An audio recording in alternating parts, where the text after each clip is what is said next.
एक आदमी बोलो ना यार, ये बाबा एक आदमी बोलो। ये देखो दोस्तों, ये टाइम्स ऑफ इंडिया में आर्टिकल आए हैं। हाँ वही बताइए, देखो टाइम्स ऑफ इंडिया में आर्टिकल आए हैं। अभी लोग बोले जीवा के कंफर्म है, राइट? वे जो ऊपर के सेकंड थर्ड फ्लोर है, वो लोग बोले आप लोग उसका भी लोन देंगे। Is that true? लोग को तकलीफ हो गया, जितना लोग वो जगह पे है सब लोग आ जाने घर छोड़ के, बोले खाना खाओ, खाना छोड़ के आ जाओ। नहीं लड़ेगा तो आप देख सकते हो उत्तर प्रदेश का हालत है, ऐसी हो जाएगा।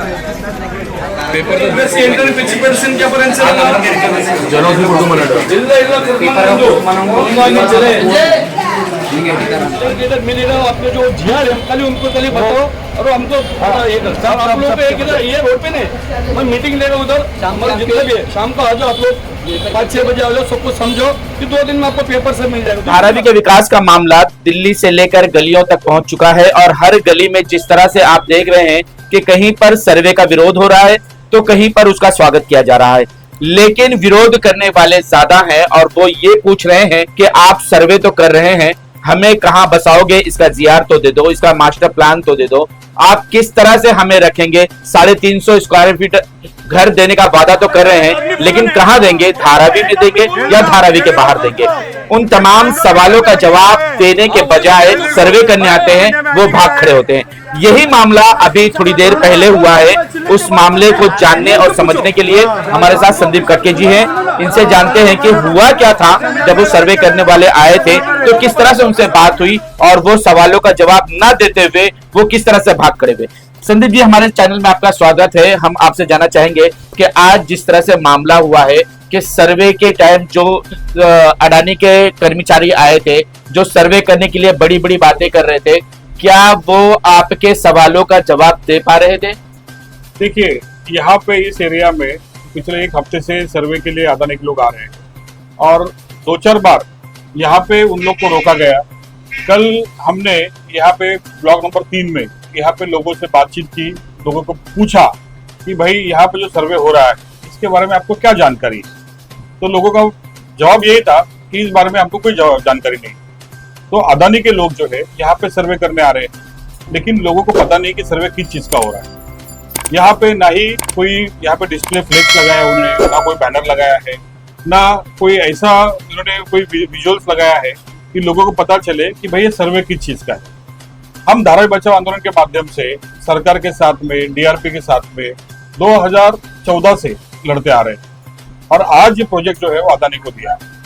यहाँ पे 2007-8 में भी सर्वे हुआ था, वो मशाल के माध्यम से हुआ था। उस समय पे किसी ने भी कोई भी प्रकार का विरोध जो है वो किया नहीं।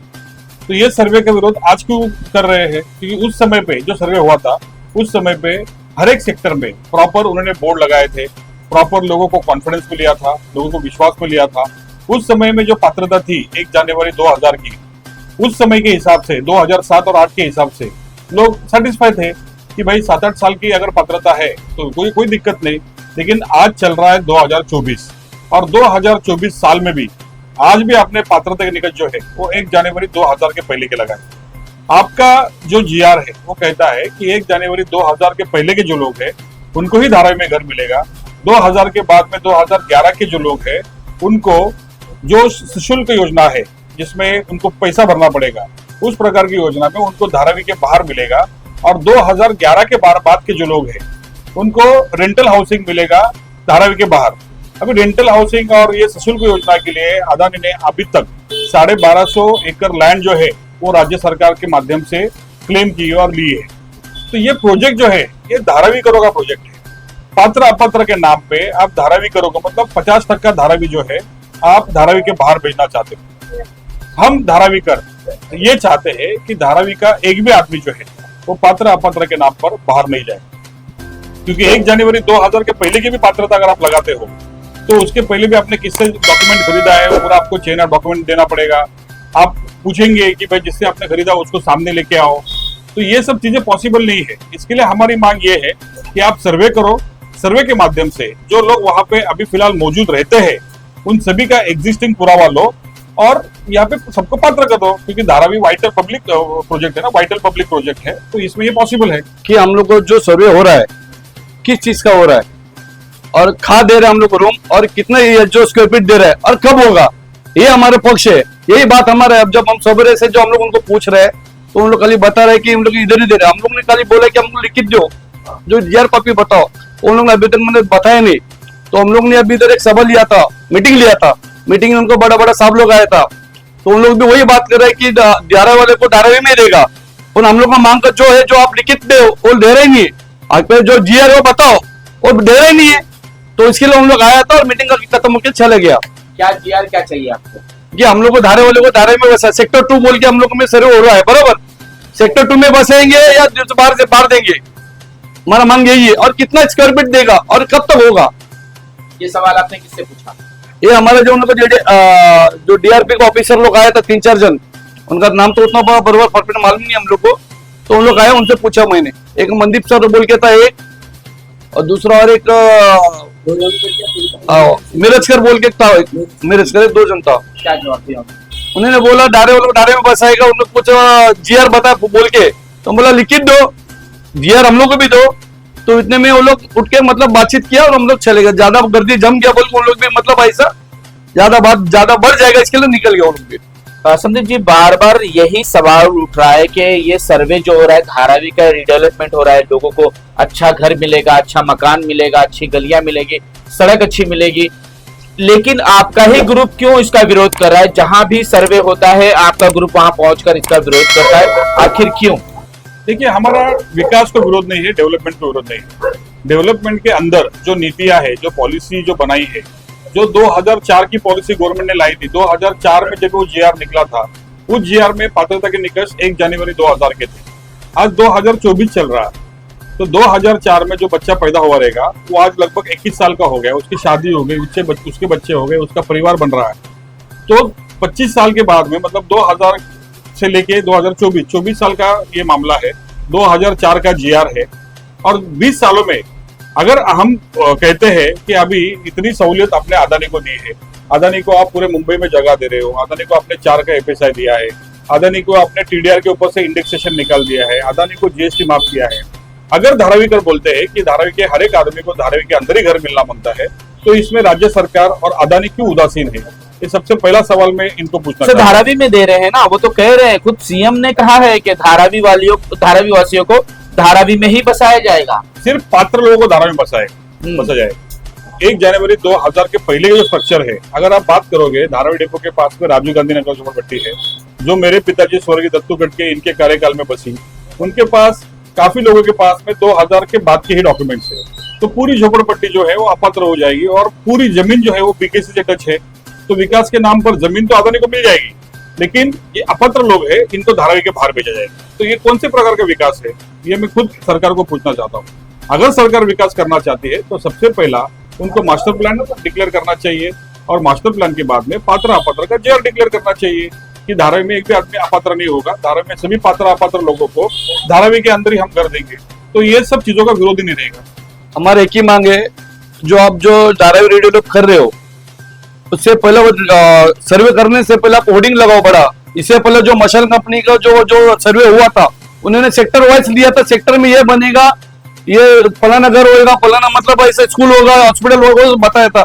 आप लोग ने होर्डिंग क्यों लगाए नहीं? हम लोग का मांग है कि आप पहले होर्डिंग लगाओ। आप क्या काम कर रहे हो, सर्वे कर रहे हो या क्या कर रहे हो? जो पेपर ले जो मांग रहे घर का पेपर देने के बाद में हम लोग को कहा देगा और कितने एरिया देगा और कब देंगे, ये पहले मांगिए हम लोग को। पहले हम लोग को जीआर बताओ, उसके बाद में आप करेंगे। माले पे आप नंबर दे रहे बरोबर, माले पे जो 1+1 है, जिधर घर पे 3-4 भाई लोग रहता है, तो 1+1 बोलिए आप नंबर डाल रहे हो, उनका आप देगा मेरे को पूरा हुआ क्या है? हमारे पास पूरा कुछ नहीं है, खाली नीचे का है। आप लोग नंबर डालिए, खाली हम लोग को खाली गुमराह कर रहे हो। इसके एक ही मांग है कि जो भी आप कर रहे हैं पब्लिक के सामने आओ और होर्डिंग करो, होर्डिंग लगाओ पूरे बाहर रोड पे, हर इसमें जाके आप होर्डिंग लगाओ, और भाई ये कर रहा है, ये कर रहा है, बोलिए आपको बताओ पब्लिक को कि भाई आप लोग क्या कर रहे हो। यानी आपको मास्टर प्लान चाहिए होगी जीआर के साथ में। उससे पहले मशाल वाले ने वीडियो सब वीडियो बता रहा था, आप लोग भी नहीं बता रहे। मतलब आप लोग चोरी छुपके काम कर रहे हैं क्या? आप धारावी डेवलप कर रहे हो ना, तो आप लोग पूरा मास्टर प्लान बताओ ना, होर्डिंग लगाओ, हम लोग ये काम करे बताओ ना। आप क्यों नहीं बता रहे हो? हमारे तरफ से कोई आपको विरोध नहीं है सर्वे करने का। हम लोग एक ही बात है कि भाई हम लोग को भाई जो भी काम करे पूरा पब्लिक के सामने करो, होर्डिंग लगाओ, वीडियो लगाओ, पात्र अपात्र करो, सबको पात्र करो, अपात्र मेरा ऊपर मेरे घर में 2 जन किया है, एक को अपात्र करे, एक दूसरे को अपात्र करेगा, मतलब हमारे दो भाई लोग अलग हो जाएगा, सब उल्टा होगा। उससे अच्छा पात्र को सबको। सर आप जो मास्टर प्लान की बात कर रहे हैं, मास्टर प्लान तैयार हो रहा है, बहुत ही जल्द मास्टर प्लान लोगों के सामने होगा। और ये मास्टर प्लान इसी तरह से किया जाएगा, जब सर्वे होगा कितने घर होंगे तब वो डिसाइड करके एक मास्टर प्लान बनाएंगे कि इतने लोग हैं, इतने घर हैं, इतने पात्र हैं, इनको हम इस तरह से बसाएंगे। लेकिन आप सर्वे ही नहीं करने दे रहे तो मास्टर प्लान रेडी कैसे हो पाएगा? देखिए, मास्टर प्लान सर्वे के हिसाब से नहीं होता। मास्टर प्लान पहले आपको बनाना पड़ता है कि ये हमारा डेवलपमेंट का मॉडल है, वो उसको मास्टर प्लान बोलते हैं। तो डेवलपमेंट का मॉडल ही तैयार नहीं। आपने पहले 5 सेक्टर बताए थे, अभी अचानक में 6ठा सेक्टर जुड़ गया। आपने कमला रमन नगर की जमीन जो थी वो सेक्टर 6 में ले ली। तो कौन सा प्लान है आपके पास? हमारे पास जो जुना प्लान है वो 5 सेक्टर का है, उसमें रेलवे की जमीन नहीं थी। वो रेलवे की जमीन तो रेलवे की जमीन आ आपके गई, रेलवे की जमीन आ गई, अभी सेक्टर 6 आ गया। तो आपका प्लान किधर है? रेलवे की जमीन आप ही के लिए ले रहे हैं। जब यहाँ पर रेलवे की जमीन हमारे पास होगी, वहां हम बिल्डिंगें बनाएंगे, ट्रांसिट कैंप बनाएंगे और लोगों को वहां ट्रांसफर करेंगे। अरे भाई, वही तो हम पूछ रहे हैं ना, किन लोगों को ट्रांसफर करेंगे और कैसे करेंगे? अभी अगर सेक्टर 2 का सर्वे हो रहा है तो उनको पता ना चाहिए सेक्टर 2 के लिए हमने यहाँ पे बिल्डिंग बनाएंगे और यहाँ पे आपको शिफ्ट करेंगे। ये प्लान किधर है? अगर एसआरए का प्रोजेक्ट चलता है, बिल्डर आपसे एग्रीमेंट करता है, एग्रीमेंट के बाद में बिल्डर आपके पास में एक प्लान का लेआउट रखता है कि भाई यहाँ पे सेल की बिल्डिंग बनेगी, यहाँ पे मैं इतने फ्लैट बनाऊंगा और इतने फ्लैट के हिसाब से यहाँ पे लॉटरी होगी और आपको घर मिलेगा। ये यहाँ पे कहाँ चल रहा है? यहाँ पे सिर्फ अदानी के लोग आ रहे हैं, गलियों पे घूम रहे हैं और नंबर डाल रहे हैं। उनको करना क्या है? वो नीचे नंबर डालते हैं, ऊपर नंबर डालते हैं, उसके ऊपर नंबर डालते हैं। उनको सिर्फ नंबर का गेम करना है। धारा में उनको बताना है कि धारा में 4 लाख लोग हैं, 4 लाख के हिसाब से एनेक्स 2 बनाएंगे और 4 लाख फ्लैट बनाने के, इसके लिए पूरे मुंबई की जमीन खाएंगे। वही तो प्लान चल रहा है पूरा। तो धारावी कर बोल के हमारी सबसे पहली मांग यही है कि पहला आप धारावी करो को धारावी में घर दोगे, जीआर निकालो। हमको भाड़े के नाम पे, पात्र अपात्र के नाम पे एक भी व्यक्ति को बाहर भेजना नहीं है। चाहते क्या है आप? चाहते क्या है? किस तरह से आप डेवलपमेंट चाहते हैं? देखिए, डेवलपमेंट धारावी के लोगों के लिए होता है। धारावी के 80% लोग हैं, उनका रोजगार जो है वो धारावी के ऊपर ही डिपेंड है। यहाँ पे जितने लोग रहते हैं उनका कामकाज भी यहाँ पे ही है। अगर आप यहाँ पे उनको विस्थापित करोगे, अगर समझ लो सेक्टर 2 के लोगों को आप रेलवे की जमीन पे फ्लैट बना के दोगे, तो यहाँ पे जिनके दुकान है, यहाँ पे जिनका कारखाना है, यहाँ पे जिनका बिजनेस है, उनका क्या होगा? खाली घर देने से उनका पेट भरने वाला है क्या? तो आपको एक कॉन्क्रीट प्लान बनाना पड़ेगा कि भाई यहाँ पे अगर कमर्शियल एक्टिविटी है तो उसके लिए हम क्या करेंगे, यहाँ पे घर के अंदर अगर कोई उद्योग करता है उसके लिए हम लोग क्या करेंगे। जब तक ये मास्टर प्लान तैयार नहीं होगा, ये प्लान तैयार नहीं होगा, तो हम लोग को कैसे पता चलेगा कि विकास किसके लिए हो रहा है? हमारे लिए हो रहा है कि अदानी के लिए हो रहा है? धारावी में कहा जा रहा है, कई लोग ये इल्जाम पे लगा रहे हैं, हमने जिनसे बात की, कि धारावी में जिस तरह से माहौल गर्म किया जा रहा है वो माहौल भी अडानी के जरिए किया जा रहा है क्या? देखिए, सबसे पहली बात, धारावी में कभी हिंदू मुस्लिम हुआ नहीं। 92 के दंगे हमने देखे हैं। उस दंगे के बाद में हम सब हिंदू मुस्लिम एक साथ में आकर हमने यहाँ पे शांति प्रस्थापित की है। लेकिन यहाँ पे एक जो वाकया हुआ, एक हिंदू युवक की यहाँ पे हत्या हुई, इसमें ये हत्या नशे की वजह से हुई और उसको कुछ लोगों ने यहाँ पे धार्मिक रंग दिया हिंदू मुस्लिम करके। और अभी धारावी में इस प्रकार का माहौल है, इस प्रकार के माहौल में भी हमको लोग दुकानें बंद करने पुलिस वाले बोल रहे हैं, लेकिन यहाँ पे सर्वे खुलेआम चल रहा है। क्योंकि यहाँ पे इनका सिर्फ एजेंडा ये है कि लोगों को हिंदू मुस्लिम के बीच में लड़ाओ और अपना काम निकाल के लो। अभी यहाँ पे कुछ मस्जिदों को तोड़ने का भी यहाँ पे इनका प्लान चल रहा है। जो बीजेपी और बीजेपी के नेता है ये रोज जाके बैठ रहे हैं। आज ही मुझे मुंबई महानगर पालिका के हेड ऑफिस से फोन आया, उधर मेरे को कहा गया कि बीएमसी की जो एडिशनल कमिश्नर है अश्विनी जोशी, वो यहाँ के जिनौर के जो वार्ड ऑफिसर है अनबी जी, इनके ऊपर प्रेशर लगा रही है कि धारावी में जो अनधिकृत मस्जिद है उसका डेमोलिशन करो। मैं कहता हूँ कि जब धारावी में डीआरपी चल रहा है, आप एक जगह पे सर्वे कर रहे हो और लोग कह रहे हैं कि यहाँ के मंदिर मस्जिदों को हम यहाँ पे सब बना के देंगे, तो आपको ये डेमोलिशन क्यों करना है? आने वाले समय में ऐसे धार्मिक स्थलों का डेमोलिशन करके यहाँ पे हिंदू मुस्लिम करके हिंदुओं के मन में डर पैदा करके कि भाई अगर विकास नहीं होगा तो तुम यहाँ पे खत्म हो जाओगे, तो इस प्रकार का माहौल बना के इनको अपना जो इंटेंशन है वो साध्य करना है। लेकिन धारावी बचाओ आंदोलन जो है ये निष्पक्ष है। धारावी बचाओ आंदोलन धारावी में हिंदू मुस्लिम एकता के लिए काम कर रहा है और ये कोई भी चीज का भटकाव जो है, अगर इनको कोई माइंड डाइवर्ट करना है हम होने नहीं देंगे। और धारावी में कोई भी धार्मिक स्थल के ऊपर अगर महानगर पालिका किस प्रकार भी कार्रवाई करती है तो यहाँ के हमारे जैसे जो हिंदू है, सेकुलर हिंदू, वो वहाँ पे सबसे आगे खड़े रहेंगे और वो सब कार्रवाई को रोकेंगे। क्योंकि जब तक धारावी में डीआरपी नहीं होती तब तक यहाँ पे कार्रवाई की कोई जरूरत नहीं है। जिस तरह धारावी का माहौल बनाया जा रहा है, ऐसे माहौल में लोग समझ रहे हैं कि शायद ये हर तरफ से जो ब्रिज तोड़ा जा रहा है, पानी की दिक्कतें आ रही है, गटर नाले की दिक्कत आ रही है, इन तमाम दिक्कतों से धारावीकरों को शायद परेशान किया जा रहा है कि वो खुद कहें कि हमें धारावी से बाहर निकलना है, चाहे जहां हमें भेज दो हम चले जाएंगे। शायद ये नौबत लाने की कोशिश की जा रही है, लेकिन धारावीकर सिर्फ एक ही मांग कर रहे हैं कि आप हमें बता दो कि हमारा विकास आप कैसे कर रहे हैं, कहां पर कर रहे हैं, किस तरह से कर रहे हैं। वो तमाम चीजें हमें चाहे बैनर के जरिए बता दीजिए, जेआर के जरिए बता दीजिए या और किसी माध्यम से बताएं, लेकिन बताएं कि हमारा विकास कैसे कर रहे हैं। उसके बाद ही आप सर्वे करें। हमारा सर्वे से कोई विरोध नहीं है, ना ही विकास से विरोध है, ना ही सरकार इस मामले में आगे बढ़कर बता रही है कि किस तरह से विकास होगा, और ना ही अडानी एंड ग्रुप ये बता रहा है कि वो किस तरह से सर्वे के बाद लोगों को विकास करेंगे। इसकी कोई चीज वो नहीं बता रहे हैं। इसी पर लोगों का विरोध हो रहा है और यही वजह है कि कहीं पर ज्यादातर इलाकों पर इसका विरोध किया जा रहा है। तो हम भी यही लोगों से निवेदन करेंगे कि आपस में भाईचारा बनाए रखें, किसी भी गलत अफवाहों पर ध्यान न दें और ना ही किसी को अपना डॉक्यूमेंट्स दें। हो सकता है कि वो गलत इस्तेमाल भी उसका कर सके, हो सकता है कि उससे आपको नुकसान भी पहुंच सके।